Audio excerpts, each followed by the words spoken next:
and police harassment simply for asking questions of this government or choosing to voice an opinion on the state of affairs in our country.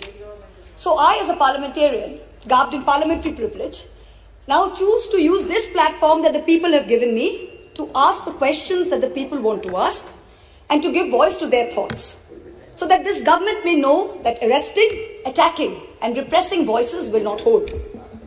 I trust my honourable colleagues on the treasury benches will not shout me down, that you, Mr. Honourable Chairman, sir, will let me speak for the entirety of my allotted time, and that Lok Sabha TV, paid for by taxpayers' money, will not turn the screens off. The American journalist Elmer Davis's words about the United States are just as relevant to the celebration of the 72nd anniversary of the birth of our republic. That this republic was not created by cowards, and cowards will not preserve it. So today, I speak of cowardice and courage, and of the difference between the two. Of those cowards who hide behind the false bravado of authority, of power, of hate, of bigotry, of untruths, and dare to call it courage. After all, this government has turned propaganda and disinformation into a cottage industry, whose biggest success is the recasting of cowardice as courage. I will lay out various instances where this government has demonstrated courage. The government claims it has shown courage to bring in a law that questions on arbitrary parameters who is or who isn't an Indian. The Citizenship Amendment Act was passed in 2019 in this House on the pretext of granting citizenship to persecuted Hindus and other minorities in neighbouring countries. At the same time, it threw into an abyss of insecurity millions of Indians who had been living in this land for generations. But the rules by which this act will be implemented were not yet prepared by December 2020, according to the Ministry of Home Affairs. The deadline has yet again been extended till April 2020. If indeed this government cares so much for those persecuted in neighbouring countries, why does it miss deadline after deadline to notify these rules? And meanwhile, very many of us have mustered the courage to tell the government, "Kagaz nahi dikhayenge." Trying to exert central influence over Shantiniketan, Tagore's haven, is not enough to change your colours. Only a small portion of Jana Gana Mana was adopted as our national anthem. I urge the government to read the rest of it. Maybe it will help you understand Tagore, as you call him, and Bengal a little better. My colleague, the respected floor leader of the Congress party, happened to also quote these very words. But I think repeating them over and over again would do our nation some good. Ahoraho tabo aobhan procharito shunitabo udaro bani. Hindu, Bauddha, Sikh, Jaino, Paroshik, Musulman o Christiani. Purab poshchimo ashe, tabo singhasono pashe, gahe প্রেমহার হয় গাথা জনগণ ঐক্য বিধায়ক জয় হে. Hail unity, hail religious diversity. The courage to make India the world's greatest democracy into a virtual police state whereby a single dubious complaint, both an eminent member of this house as well as one of India's most veteran journalists, is charged with sedition. The courage to try and take over every state government by hook or by crook, whether you have won the popular mandate or not. You claimed you were wedded to constructive cooperation and cooperative federalism. Instead of partnering with state governments, you try and muscle them out at every opportunity. Does the ruling party wish that its legacy be that it governed the largest democracy in the world, or that it imposed a one-party rule in India? Ask yourselves. The courage to announce a national lockdown at only 4 hours' notice, causing untold misery, countless deaths, the sight of thousands walking for hundreds of miles with no food or money. This government spent less than 2% on social transfers, in contrast to OECD countries who spent 20%, and 6% which was spent by middle-income countries. The courage, no, the brazen audacity to announce an economic rebound. India was the single worst performer among developing countries in the year 2020. Even if we believe this government's economic survey, the economy was lower by 7.7% in 2020 and will rise by 11% in 2021. So in effect, by 2022, that is over a 2-year time span, the economy will be flat, just at the 2019 GDP number. The survey proclaims that growth is the biggest poverty alleviator. Honourable members of this house, we are going to have no growth for 2 whole years. I don't understand the celebration. I come from a rural constituency and a source for migrant workers. The distress in the MSME sector is real. This rebound is one where large, strong enterprises have become stronger. It is not V-shaped, it is K-shaped. 1% of rich and successful citizens have become richer, and the pains of the MSMEs have only increased. The government had the courage to say that it gave 1,13,000 crores via the direct benefit transfer scheme, only to take the same money away from those very same people and the middle class in the way of increased cess on petrol and diesel. We are not a nation that is growing and sharing its wealth. We seem to be a nation that is only finding ways to share our poverty. The hype today is that post-budget, the Sensex jumped. In a country where only 6 crore people pay taxes, only 4.6% of the total population, how many do you think are invested in the Sensex that they should jump for joy when the Sensex jumps? The courage to use the official channels of the Ministry of External Affairs to respond to social media posts by an 18-year-old climate activist and an American pop star, where not even one single ministry has been deputed by this government to try and look out for the food, water and basic sanitation needs of the farmers and their families who have been camping at the border for almost 90 days. And finally, the courage to bring in 3 farm laws when the opposition, farmers across the country, as well as the government's oldest ally, warned it was unacceptable. I wish to remind this government that India, under Prime Minister Lal Bahadur Shastri, committed 3 things to Sant Fateh Singh, the Akali leader. The creation of a Punjabi-speaking state, open-ended public procurement, and an assured return on agricultural produce. These farm laws threatened to snatch away 2 of these guarantees. These laws were arrived at without consensus, tabled without scrutiny, and rammed down this nation's throat with the brute force of the treasury benches. They have firmly established this government's motto of brutality over morality. And everyone else in this country has been portrayed as a coward or a terrorist, from the farmers to the students to the old ladies of Shaheen Bagh. You say you have courage. You claim you have done so many things that no other government before you has done.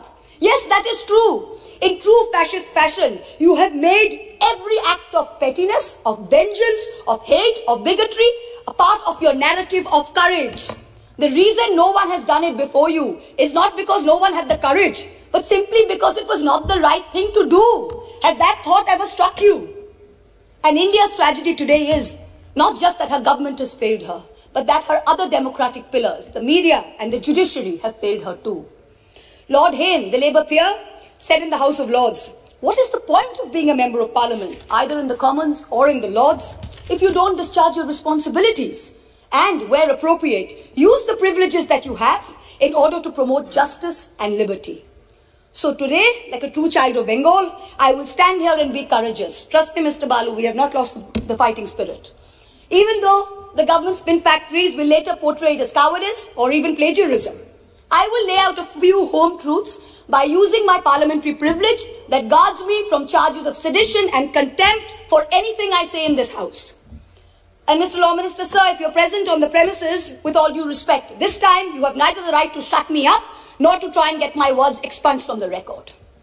The sacred cow that was the judiciary is no longer sacred. It stopped being sacred the day a sitting Chief Justice of this country was accused of sexual harassment, presided over his own trial, cleared himself, and then proceeded to accept a nomination to the upper house within 3 months of retirement, replete with Z+ security cover. The judiciary stopped being sacred when it chose to squander the greatest opportunity that any bench of the highest court of this land has ever seen to reinforce the founding principles of our democratic republic and to uphold the rights enshrined in Part 3 of our constitution. One second, please. Please, Mo. He cannot discuss. Please, the House. Wait. And Nishikant Division, point of order. The minister is on his legs. Please, 1 second, please. Yes, Minister. 352(5). 352 point of order, 352(5). Yes. Premchandra ji. She cannot discuss. 352(5). The Chief Justice, the conduct of the Chief Justice of India. Let the Minister... Here. Without giving the prior notice and approval of your chair.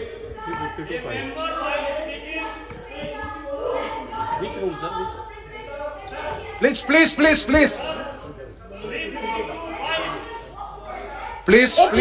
Please, Honorable.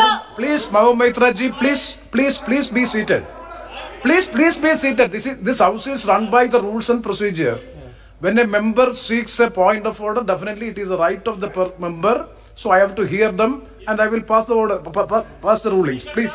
352(5). A member while speaking shall not reflect upon the conduct of a person in high authority unless the discussion is based on a substantive motion drawn in proper items. Chief justice of India को हम लोग यहां discuss कर रहे हैं sir. Chief justice of India, Bharat के राष्ट्रपति ने उस आदमी को नॉमिनेट किया है, भारत के राष्ट्रपति के ऊपर डिस्कशन कर रहे हैं सर। और यदि इसी तरह से चलता रहा तो इस डेमोक्रेसी का बाजा बच जाएगा। इसीलिए कि उन्होंने राम मंदिर का judgement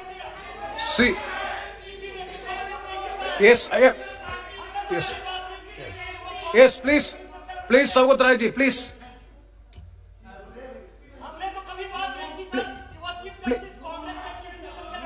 Please. Sawgat Rai ji, please. Please.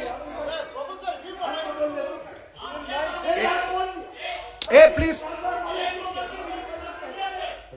चार बार नहीं सर, हमें Sawgat Rai ji, आप सर, आप बोलिए ना, आप बोलिए। That member is shouting. Please, Sir. Under what rule? Honorable member under 352(5). Oh, please. I am going for an explanation. When the honorable member Mahua Moitra spoke, she did not refer to any person by name. She did not mention anyone. And what? देखो आज आप कुछ नहीं समझते, बैठिए। Number 2, she referred to a person who was the Chief Justice. If that man would be Chief Justice now, no mention could be made against him excepting by way of impeachment or accepting by a substantive motion.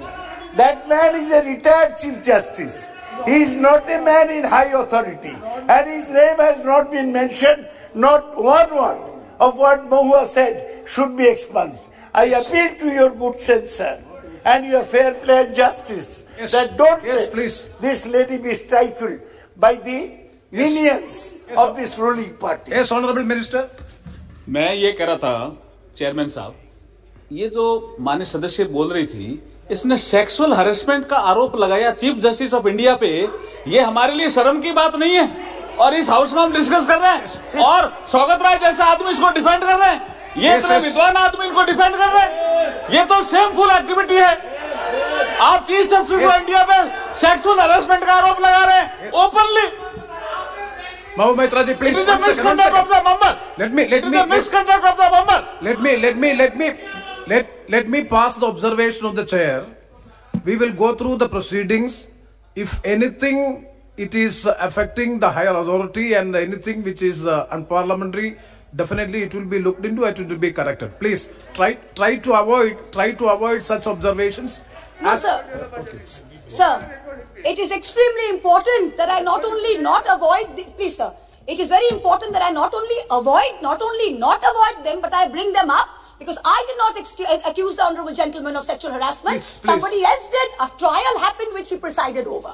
Number one, let me put it on record. I did not. It is a matter of great shame that someone sitting in the Chief Justice of India's chair, to which he had been appointed by the President of India, was accused of such a horrible act. I did not do it.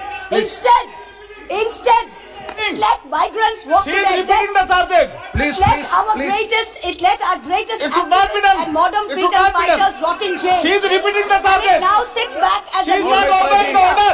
Chairman sir, she is not obeying the order. Chairman sir, she is not obeying the order. Again she is repeating. See, anything objectionable will not be there on the records. Please. Sir, Yes.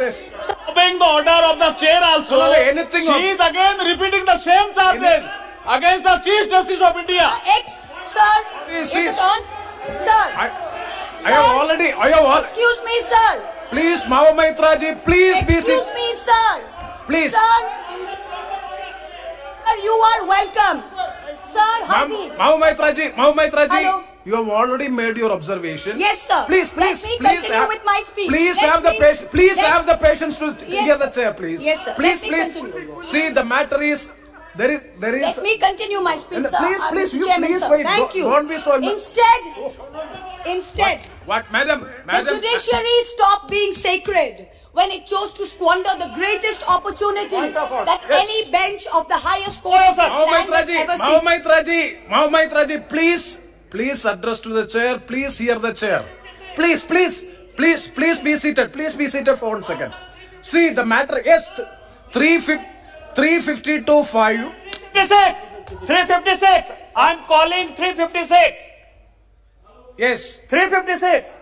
The Speaker, after having called the attention of the House to the conduct of a member who persists in irrelevance or in tedious repetition, either in own arguments or the arguments used by other members in debate, may direct that member of discontinue the speech. Again, he is repeating, sir. Yes. आपके observation के बाद again he is repeating. Nishikant Dubey ji, wait. Nishikant Dubey ji, we have already disposed of the issue. Yeah. See, if anything objectionable to the higher authority regarding the Chief Justice, any allegation is there, please. Definitely the chair will go through. Please. The chair will go through the proceedings. If anything is objectionable, definitely it will be expensed. Yes, please continue and please don't repeat it. Sir, the judiciary stopped being sacred when it chose to squander the greatest opportunity that any bench of the highest court of this land has ever seen, to reinforce the founding principles of our democratic republic and to uphold the rights enshrined in Part 3 of our Constitution.